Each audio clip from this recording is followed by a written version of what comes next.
अब दुविधा ये थी कि वो पीछे बैठे साहब को कैसे बताएं, कहीं नाराज न हो जाएं। आखिरकार उसने धीरे धीरे कहा, सर माफ़ कीजिएगा, लेकिन मैं रास्ता भटक गया हूं। ये सुनते ही वो व्यक्ति फिर गुस्से में आ गया। ड्राइवर पर बरस पड़ा। क्या मुसीबत है, अब तो मैं अपनी कॉन्फ्रेंस में पहुंच ही नहीं पाऊंगा। थोड़ी देर चुप रहने के बाद उसने गहरी सांस ली और कहा, भाई अब मुझे जहां भी पहुंचा सकता है वहां पहुंचा दे। शायद यही मंजिल आज मेरे लिए ठीक है। थोड़ा आगे चले तो उस ड्राइवर ने आसपास की जगहों में देखा। उसे एक छोटा सा घर दिखाई दिया। उसने उस घर के पास जाकर अपनी गाड़ी खड़ी की और कहा, साहब यहाँ थोड़ी देर रुक जाते हैं। जब बारिश थम जाएगी, तूफान शांत हो जाएगा तो हम आगे बढ़ जाएंगे। उन्होंने कहा, ठीक है। उस छोटे से घर का जो दरवाज़ा था उसे ड्राइवर ने खटखटाया। अंदर से एक बुजुर्ग अम्मा की आवाज़ आई, कौन है बेटा? इन्होंने डरते डरते दरवाज़ा खोला। अंदर देखा, एक बुजुर्ग अम्मा थीं जो हाथ जोड़कर प्रार्थना कर रही थीं, पूजा पाठ में लीन थीं। वो दोनों चुपचाप जाकर एक कोने में बैठ गए। थोड़ी देर बाद उस व्यक्ति की नज़र कमरे के एक कोने पर पड़ी। वहां एक छोटा सा बच्चा बिस्तर पर लेटा हुआ था। वो बहुत बीमार लग रहा था।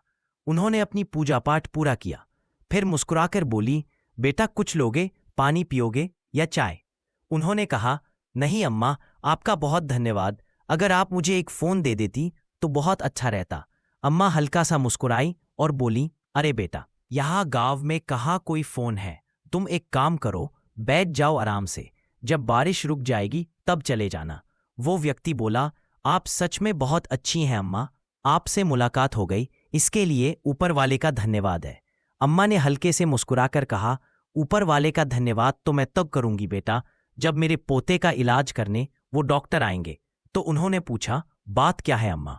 बुजुर्ग अम्मा ने धीरे धीरे बताया, मेरा ये पोता है, इसके माता पिता अब जीवित नहीं है।